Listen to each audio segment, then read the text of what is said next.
Véritable success story de la radio Espace Guinée, les Grandes Gueules, détentrices des meilleurs scores radio en Guinée, de la meilleure émission talk show, a donné le créneau horaire du départ au bureau et du retour à la maison, récoltant depuis des années consécutives le titre d'émission la plus écoutée en Guinée, toutes catégories confondues. Un grand total de plus de 5 millions d'auditeurs ont été fidèles au talk show Les GG, diffusé jour après jour sur toutes les stations du réseau Adafo Média de 9h à 10h30, un exploit qui restera longtemps dans les annales de la bande FM en Guinée. Nous sommes à la mi-temps, merci à vous qui nous écoutez à l'international. Continuez à réagir, le contact s'affiche juste en bas de l'écran.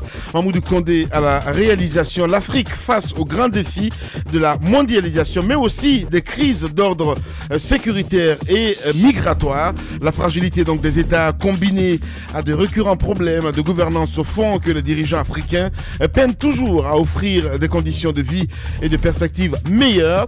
En outre, les processus donc électoraux sur le continent, au lieu d'être des occasions pour meilleur ancrage de la démocratie, sont généralement source de tensions et de conflits parfois violents qui mettent en péril la paix et l'unité des peuples. Comment expliquer cet état de fait? Comment inverser donc cette fâcheuse tendance? Nous essayons de poser ces deux questions ce matin à M. Oumar Mariko, panafricaniste, président du parti Sadi au Mali, en séjour donc à Conakry, au Mali d'ailleurs, vous nous regardez évidemment sur Innovative TV, entre autres. Merci. On va évoluer, Ahmed Kamara. Hier, vous avez poursuivi les enquêtes, évidemment, du côté de Garde des Sceaux.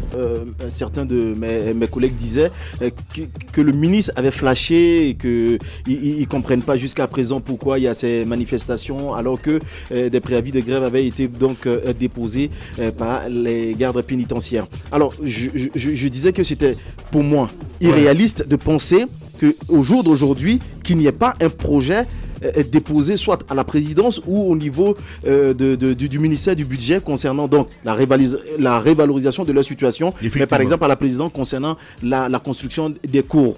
Alors, je me suis intéressé à la question juste à la fin de l'émission. Alors, ce que j'ai constaté, c'est que depuis le mois de septembre, le ministre a adressé un courrier au ministre du Budget dans le cadre du ravitaillement de quelques 200 éléments au niveau, donc, je crois 200, au niveau donc de la garde pénitentiaire. Mais, donc, ça fait une bagatelle de 100 et quelques millions pour les 3 mois. Mais, il est resté sans suite. Alors, qu'est-ce que le ministre a fait quand il a envoyé donc ce courrier au ministre du Budget? Pour ne pas rester bras croisés, il s'est dirigé vers ses amis donc, du ministère de la Défense afin de négocier avec eux pour voir s'il y avait une possibilité donc, de ravitailler ces agents, puisque la police est ravitaillée, la gendarmerie est ravitaillée, l'armée aussi. Donc, à ce niveau, il a eu gain de cause, mais ce n'est pas gratuit. Ce n'est pas gratuit parce que ça devait être payé quand le ministère du Budget allait donc décider de débloquer ces fonds. Mais finalement, ils ont travaillé comme ça et au bout de 3 mois, l'intendant qui était donc là-bas a été remplacé. L'intendant remplacé, celui qui est venu, les discussions ne se sont pas bien poursuivies avec ce dernier. Donc, il y a eu un moment de flottement. Tu parles bien de 100 millions. Oui, 100 millions. Que le ministre du Budget refuse de payer. C'est tout. C'est 100 et quelques millions. Ça vaut même pas, je crois, 150 millions pour les 3 mois. Donc, il y a eu ces petits moments de flottement. Voilà pourquoi il y a eu ces cris de cœur. Ces agents qui n'étaient donc pas en mesure de recevoir la quantité de riz Les Grandes Gueules qu'ils ont longtemps demandé, alors que le ministre avait déjà déposé, comme je l'ai dit, un courrier et n'avait donc pas eu de réponse. Que voulez-vous qu'un ministre comme ça fasse? C'est ce que je disais hier. Je dis qu'il ne peut pas, c'est pas à lui de débloquer ses fonds. N'explique pas justement. Non, écoutez, je pense que on l'a dit, il y a une question de solidarité gouvernementale, à mon avis. C'est ce que je pense. Je pense que ça empêche parfois certains ministres de s'exprimer sur un certain nombre de faits. C'est mon point de vue. Parce que sinon, je pense qu'il aurait pu sortir, peut-être parler, mais s'il parlait et dit depuis le mois de septembre, qu'il a déposé un courrier et qu'il n'a pas eu gain de cause jusque maintenant, alors tout de suite, quand j'ai parlé de 100 millions, il y a Roby même qui dit 100 millions seulement. Oui, parce que c'est son prix d'essence. Voilà, c'est son prix d'essence. Il dit 100 millions seulement. Donc, c'est pour vous dire qu'un ministre qui sort sur les antennes pour parler d'une question de 100 millions, qu'il aurait adressé un courrier au ministre du Budget et qui nous amène aujourd'hui à une grève qui suspend tout ce qui est procès au niveau des tribunaux, je pense que c'est difficile à comprendre. Donc, c'est pour dire que le président de la République, le Premier ministre qui chapeaute ce gouvernement, doit quand même parler de cette collaboration entre les ministres pour que les ministres soient prompts et qu'ils se facilitent la tâche. Alors, donc, il y a eu ces différentes discussions. Il y a eu la question de la prison de Yeroko Guia également. Je me suis intéressé à la question. C'est vrai que les travaux sont en ce moment suspendus parce qu'il faut signaler quand même que la Guinée s'est fait gruger dans le dossier. Voilà, il avait même dit la Guinée s'est fait gruger. Donc des partenaires sont encore en train d'être recherchés.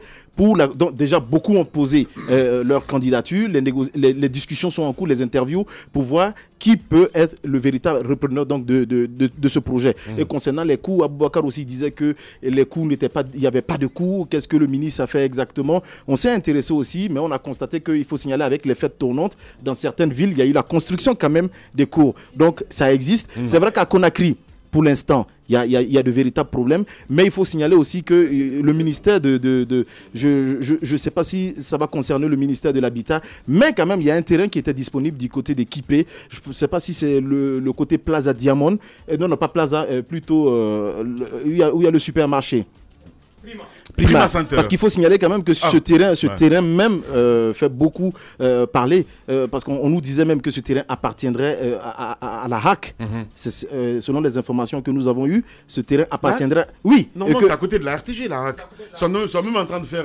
Là, si... Non, à la base. À la base. Et que ce terrain a été donc vendu. Les grandes gueules. Voilà, donc je dis à la base. Et je pense que c'est juste à côté de là-bas aussi qu'il devait y avoir la cour aussi de Conakry, mais il y a un problème parce que je pense que même le terrain du ministère de la Justice a été en partie grignoté par ce projet. Donc je pense qu'il y a autant de situations qui méritent quand même d'être assainies. Bien, allez-y Moussa. Moi je me pose une question, est-ce que ces agents pénitentiaires devrait donc, au regard des explications données par Ahmed, aller manifester devant le ministère du Budget? On nous signale ce matin que la grève des gardes pénitentiaires donc a été suspendue. Ça a été suspendu, d'accord. Mais je me dis, il y a ces difficultés-là, mais elles ne sont pas des difficultés propres au ministère de la Justice.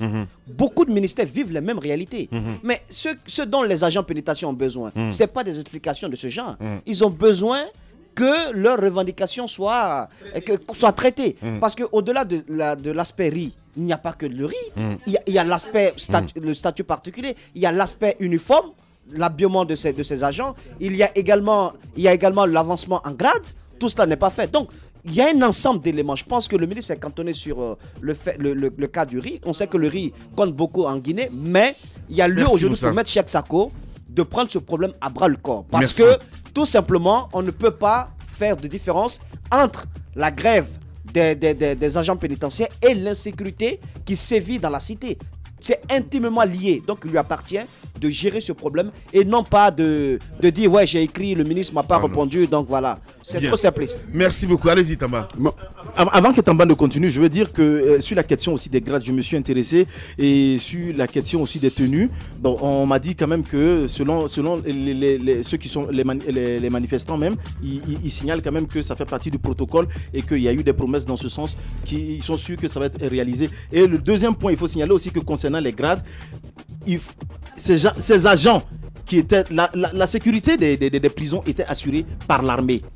Avec la guerre à nos frontières, qu'est-ce qui s'est passé exactement? Le général Lansana Conté a récupéré pratiquement tous les militaires afin de les dépêcher sur les différents fronts. Donc les prisons se sont retrouvées sans sécurité. C'est en ce moment qu'il y a eu recrutement. Mais le recrutement qui s'est fait ne s'est pas fait dans les règles de l'art. Aujourd'hui, ces agents sont en train, dans la majorité, d'aller à l'école. D'autres ont eu la chance, avec la coopération française, de se rendre en France pour suivre des formations. Donc je pense que c'est à la suite de ces formations qu'on peut donner des grades. Je pense qu'il ne faut pas distribuer des grades comme des cacahuètes. Je ne suis pas d'accord. Ahmed Kamara, mesdames et messieurs, on va revenir dans un instant.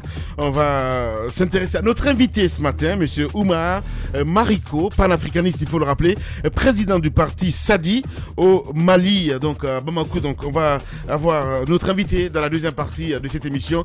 Continuez à réagir. L'équipe revient dans 10 minutes.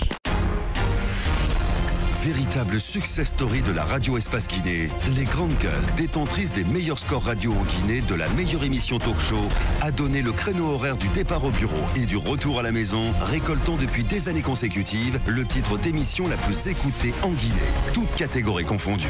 Un grand total de plus de 5 millions d'auditeurs ont été fidèles au talk show Les GG, diffusé jour après jour sur toutes les stations du réseau Adafo Média de 9h à 10h30, un exploit qui restera longtemps dans les annales de la bande FM en Guinée.